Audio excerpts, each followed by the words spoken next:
The Enchanted Pig, from the Red Fairy Book of Fairy Tales, collected by Andrew Lang, is told by Debey Sklenar.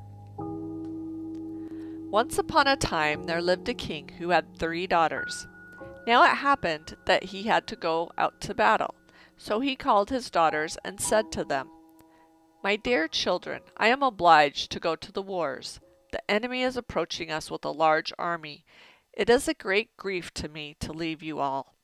During my absence, take care of yourselves and be good girls. Behave well and look after everything in the house. You may walk in the garden and you may go into all the rooms in the palace, except the room at the back in the right-hand corner. Into that you must not enter, for harm would befall you." "You may keep your mind easy, father," they replied. "We have never been disobedient to you. Go in peace, and may heaven give you a glorious victory." When everything was ready for his departure, the king gave them the keys of all the rooms and reminded them once more of what he had said. His daughters kissed his hands with tears in their eyes and wished him prosperity, and he gave the eldest the keys. Now, when the girls found themselves alone, they felt so sad and dull that they did not know what to do. So, to pass the time, they decided to work for part of the day, to read for part of the day, and to enjoy themselves in the garden for part of the day. As long as they did this, all went well with them. But this happy state of things did not last long. Every day they grew more and more curious, and you will see what the end of that was. "Sisters," said the eldest princess, "all day long we sew, spin, and read. We have been several days quite alone, and there is no corner of the garden that we have not explored. We have been in all the rooms of our father's palace and have admired the rich and beautiful furniture. Why should not we go into the room that our father forbade us to enter?" "Sister," said the youngest, "I cannot think how you can tempt us to break our father's command. When he told us not to go into that room, he must have known what he was saying and have had a good reason for saying it." "Surely the sky won't fall about our heads if we do go in," said the second princess. "Dragons and such like monsters that would devour us would not be hidden in the room, and how will our father ever find out that we have gone in?" While they were speaking thus, encouraging each other, they had reached the room. The eldest fitted the key into the lock, and snap! The door stood open. The 3 girls entered, and what do you think they saw? The room was quite empty and without any ornament, but in the middle stood a large table with a gorgeous cloth, and on it lay a big open book. Now, the princesses were curious to know what was written in the book, especially the eldest, and this is what she read. "The eldest daughter of this king will marry a prince from the east." Then the second girl stepped forward, and turning over the page, she read, "The second daughter of this king will marry a prince from the west." The girls were delighted and laughed and teased each other. But the youngest princess did not want to go near the table or to open the book. Her elder sisters, however, left her no peace, and will she, nill she, they dragged her up to the table, and in fear and trembling she turned over the page and read, "The youngest daughter of this king will be married to a pig from the north." Now if a thunderbolt had fallen upon her from heaven, it would not have frightened her more. She almost died of misery, and if her sisters had not held her up, she would have sunk to the ground and cut her head open. When she came out of the fainting fit into which she had fallen in her terror, her sisters tried to comfort her, saying, "How can you believe such nonsense? When did it ever happen that a king's daughter married a pig?" "What a baby you are," said the other sister. "Has not our father enough soldiers to protect you, even if the disgusting creature did come to woo you?" The youngest princess would fain have let herself be convinced by her sister's words, and have believed what they said, but her heart was heavy. Her thoughts kept turning to the book, in which stood written that great happiness waited her sisters, but that a fate was in store for her such as had never before been known in the world. Besides, the thought weighed on her heart that she had been guilty of disobeying her father. She began to get quite ill, and in a few days she was so changed that it was difficult to recognize her. Formerly she had been rosy and merry, now she was pale, and nothing gave her any pleasure. She gave up playing with her sisters in the garden, ceased to gather flowers to put in her hair, and never sang when they sat together at their spinning and sewing. In the meantime, the king won a great victory, and having completely defeated and driven off the enemy, he hurried home to his daughters, to whom his thoughts had constantly turned. Everyone went out to meet him with cymbals and fifes and drums, and there was great rejoicing over his victorious return. The king's first act on reaching home was to thank heaven for the victory he had gained over the enemies who had risen against him. He then entered his palace, and the three princesses stepped forward to meet him. His joy was great when he saw that they were all well, for the youngest did her best to appear not sad. In spite of this, however, it was not long before the king noticed that his third daughter was getting very thin and sad-looking, and all of a sudden he felt as if a hot iron were entering his soul, for it flashed through his mind that she had disobeyed his word.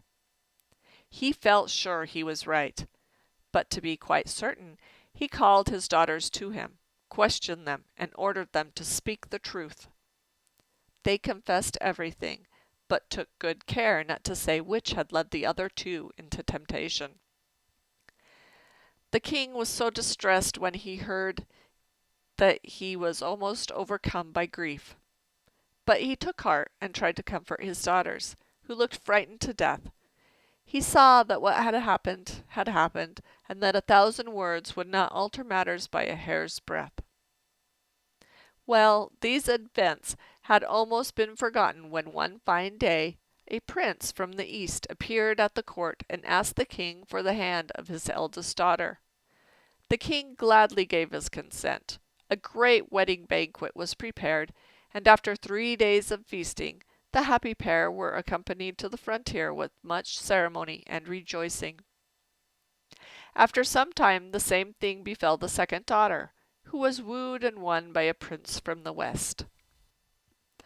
Now, when the young princess saw that everything fell out exactly as had been written in the book, she grew very sad. She refused to eat, and would not put on her fine clothes nor go out walking, and declared that she would rather die than become a laughing-stock to the world. But the king would not allow her to do anything so wrong, and he comforted her in all possible ways. So the time passed, till lo and behold, one fine day, an enormous pig from the north walked into the palace, and going straight up to the king said, "Hail, O king!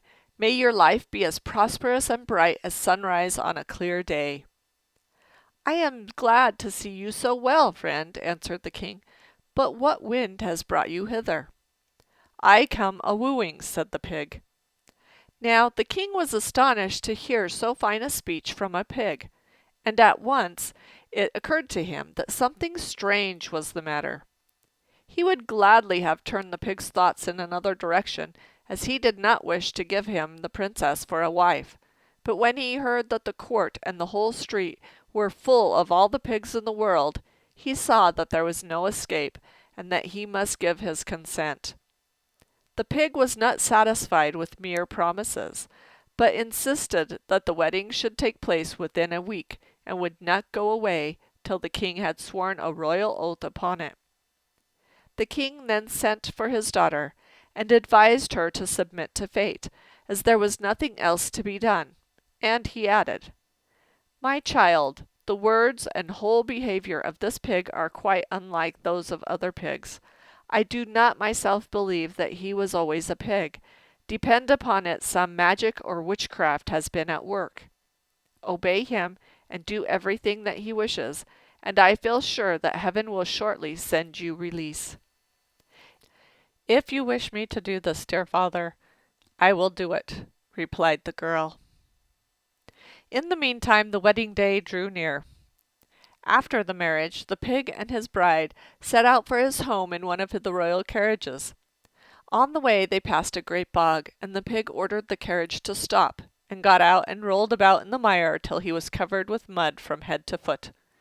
Then he got back into the carriage, and told his wife to kiss him. What was the poor girl to do? She bethought herself of her father's words, and, pulling out her pocket handkerchief, she gently wiped the pig's snout and kissed it. By the time they reached the pig's dwelling, which stood in a thick wood, it was quite dark. They sat down quietly for a little, as they were tired after their drive. Then they had supper together and lay down to rest. During the night the princess noticed that the pig had changed into a man. She was not a little surprised, but remembering her father's words, she took courage, determined to wait and see what would happen. And now she noticed that every night the pig became a man, and every morning he was changed into a pig before she awoke. This happened several nights running, and the princess could not understand it at all. Clearly her husband must be bewitched. In time she grew quite fond of him. He was so kind and gentle. One fine day, as she was sitting alone, she saw an old witch go past. She felt quite excited, as it was so long since she had seen a human being, and she called out to the old woman to come and talk to her. Among other things, the witch told her that she understood all magic arts, and that she could foretell the future, and knew the healing powers of herbs and plants.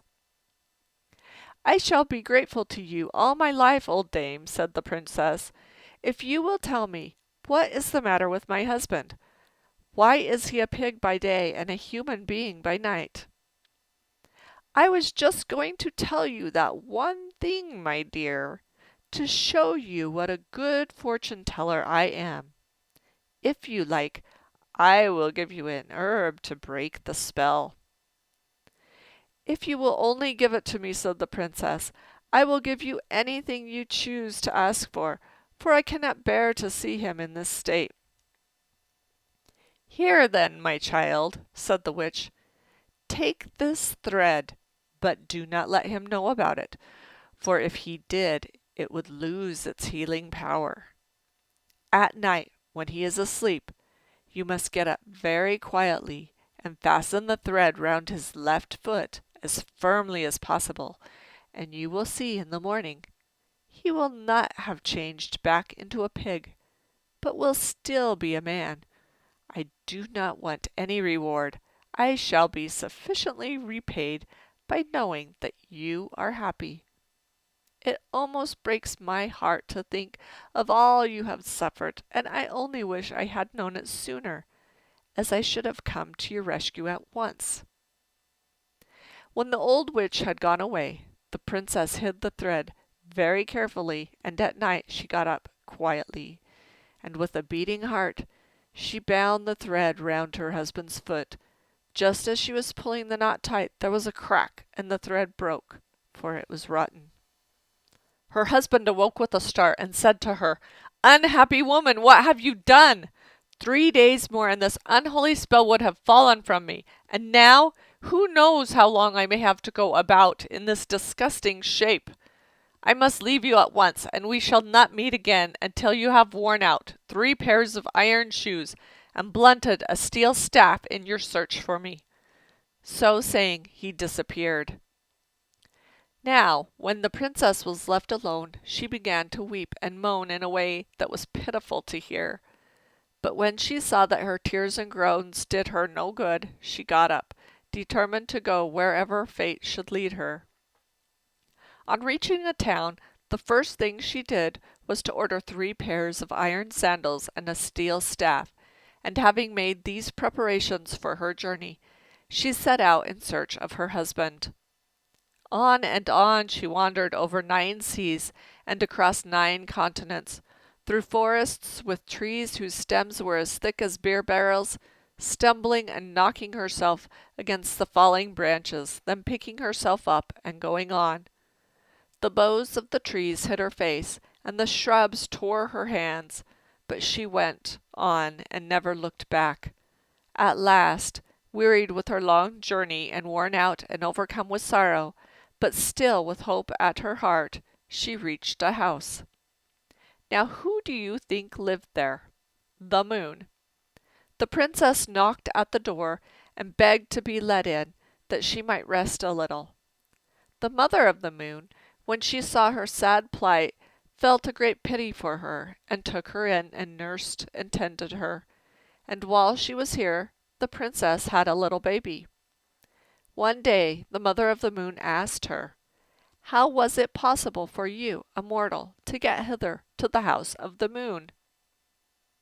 Then the poor princess told her all that had happened to her, and added, "I shall always be thankful to heaven for leading me hither, and grateful to you that you took pity on me and on my baby, and did not leave us to die.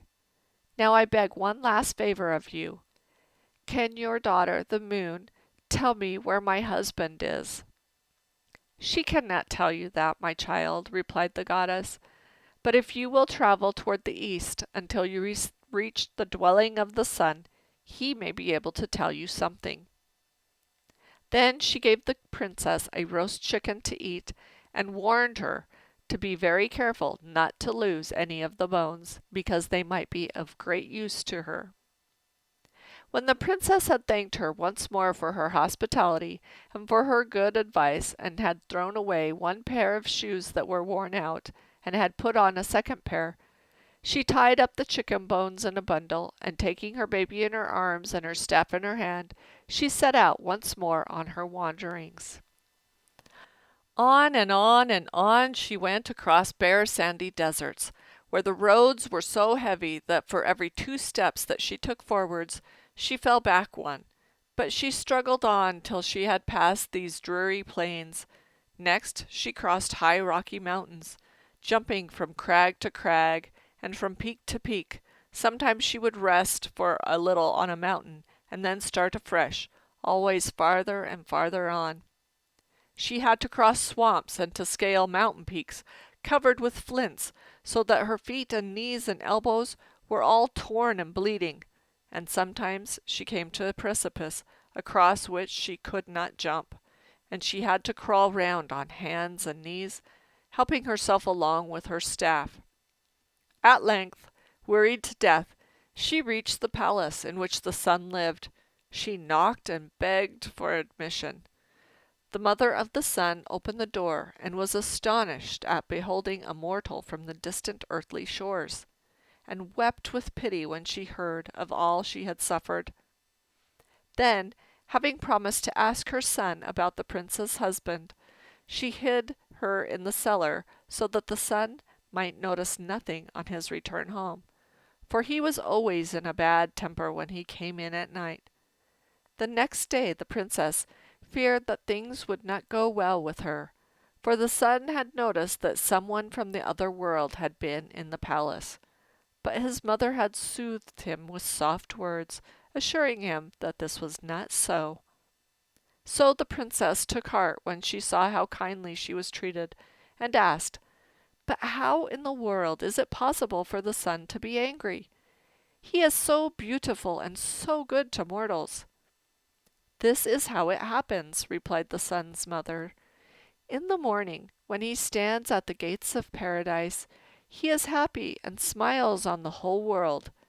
But during the day he gets cross because he sees all the evil deeds of men, and that is why his heat becomes so scorching. But in the evening he is both sad and angry, for he stands at the gates of death. That is his usual course. From there he comes back here." She then told the princess that she had asked about her husband, but that her son had replied that he knew nothing about him, and that her only hope was to go and inquire of the wind. Before the princess left, the mother of the sun gave her a roast chicken to eat, and advised her to take great care of the bones, which she did, wrapping them up in a bundle. She then threw away her second pair of shoes, which were quite worn out, and with her child on her arm and her staff in her hand, she set forth on her way to the wind. In these wanderings she met with even greater difficulties than before, for she came upon one mountain of flints after another, out of which tongues of fire would flame up. She passed through woods which had never been trodden by human foot, and had to cross fields of ice and avalanches of snow. The poor woman nearly died of these hardships, but she kept a brave heart, and at length she reached an enormous cave in the side of a mountain. This was where the wind lived. There was a little door in the railing in front of the cave, and here the princess knocked and begged for admission. The mother of the wind had pity on her and took her in, that she might rest a little. Here too she was hidden away, so that the wind might not notice her. The next morning the mother of the wind told the princess that her husband was living in a thick wood, so thick that no axe had been able to cut a way through it. Here he had built himself a sort of house by placing trunks of trees together and fastening them, and here he lived alone, shunning humankind. After the mother of the wind had given the princess a chicken to eat, and had warned her to take care of the bones, she advised her to go by the Milky Way, which at night lies across the sky, and to wander on till she reached her goal.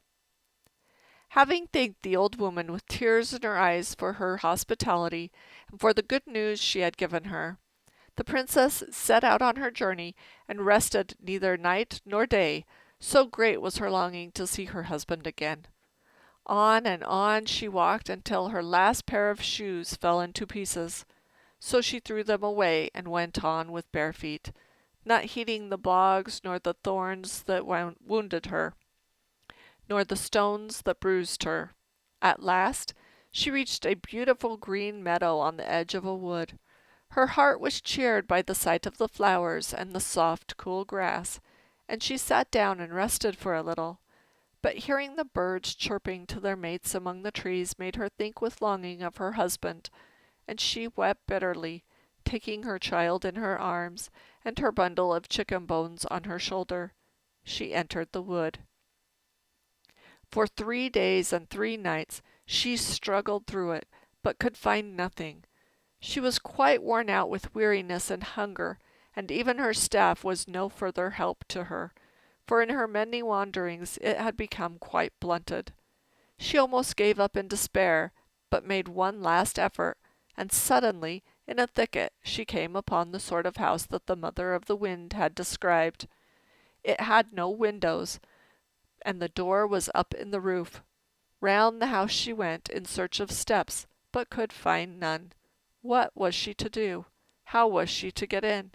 She thought, and tried in vain to climb up to the door.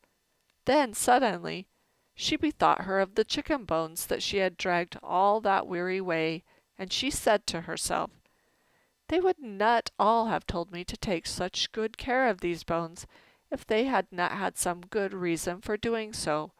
Perhaps now, in my hour of need, they may be of use to me." So she took the bones out of her bundle, and having thought for a moment, she placed the 2 ends together. To her surprise they stuck tight. Then she added the other bones, till she had 2 long poles the height of the house. These she placed against the wall at a distance of a yard from one another. Across them she placed the other bones, piece by piece like the steps of a ladder. As soon as one step was finished she stood upon it and made the next one, and then the next, till she was close to the door. But just as she got near the top, she noticed that there were no more bones left for the last rung of the ladder. What was she to do? Without that last step, the whole ladder was useless. She must have lost one of the bones. Then suddenly an idea came to her. Taking a knife, she chopped off her little finger, and placing it on the last step, it stuck as the bones had done. The ladder was complete, and with her child on her arm, she entered the door of the house. Here she found everything in a perfect order. Having taken some food, she laid the child down to sleep in a trough that was on the floor, and sat herself down to rest. When her husband, the pig, came home to his house, He was startled by what he saw. At first he could not believe his eyes, and stared at the ladder of bones, and at the little finger on the top of it. He felt that some fresh magic must be at work, and in his terror he almost turned away from the house. But then a better idea came to him, and he changed himself into a dove, so that no witchcraft could have power over him, and flew into the room without touching the ladder. Here he found a woman rocking a child. At the sight of her, looking so changed by all she had suffered for his sake, his heart was moved by such love and longing, and by so great a pity, that he suddenly became a man. The princess stood up when she saw him, and her heart beat with fear, for she did not know him. But when he had told her who he was, in her great joy she forgot all her sufferings, and they seemed as nothing to her. He was a very handsome man, as straight as a fir tree. They sat down together, and she told him all her adventures, and he wept with pity at the tale, and then he told her his own history. I am a king's son. Once my father was fighting against some dragons, who were the scourge of our country. I slew the youngest dragon. His mother, who was a witch, cast a spell over me and changed me into a pig. It was she who, in the disguise of an old woman, gave you the thread to bind round my foot, so that instead of the 3 days that had to run before the spell was broken, I was forced to remain a pig for 3 more years. Now that we have suffered for each other and have found each other again, let us forget the past. And in their joy they kissed one another. Next morning they set out early to return to his father's kingdom. Great was the rejoicing of all the people when they saw him and his wife. His father and his mother embraced them both, and there was feasting in the palace for 3 days and 3 nights. Then they set out to see her father. The old king nearly went out of his mind with joy at beholding his daughter again. When she had told him all her adventures, he said to her, "Did not I tell you that I was quite sure that that creature who wooed and won you as his wife had not been born a pig? You see, my child, how wise you were in doing what I told you." And as the king was old and had no heirs, he put them on the throne in his place, and they ruled as only kings rule who have suffered many things, and if they are not dead, they are still living and ruling happily. The end. Background music, Alan Spiljak's Fantasy in My Mind, from the Free Music Archive.